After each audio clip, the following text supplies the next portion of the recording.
Hello' everyone, good morning সকলোকে। আৰু মই যিহেতু আছোঁ খুৰাহঁতৰ ঘৰত, ৰাতিপুৱা মাছ বেপাৰী আহি গ'ল।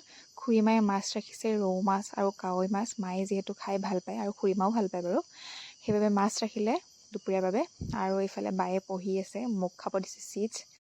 শুই উঠিছিলোঁহে মাত্ৰ, এটাৰ পিছত এটা পেট পূজা হৈয়ে আছে ৰাইজ। তাৰপিছত এইফালে বায়ে দুপৰীয়া সাজৰ কাৰণে বনাই আছে।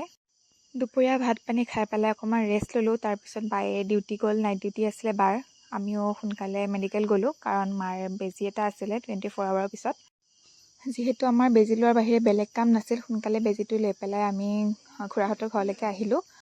অহাৰ সময়টো দেৰি হোৱাৰ বাবে আমি বাছ নাপালোঁ, গতিকে অ'টোতে আহিলোঁ। আৰু আহি সোনকালে ভাত পানী খাই শুই থাকিলোঁ, কাৰণ আমি নেক্সট ডে ৰাতিপুৱাই ঘৰ আহিব লাগিব, কাৰণ ৰাস আহি আছে। ৰাসটো এৰি আৰু বাহিৰত কেনেকৈ থাকোঁ। Thank you for watching. Stay tuned. Bye bye guys.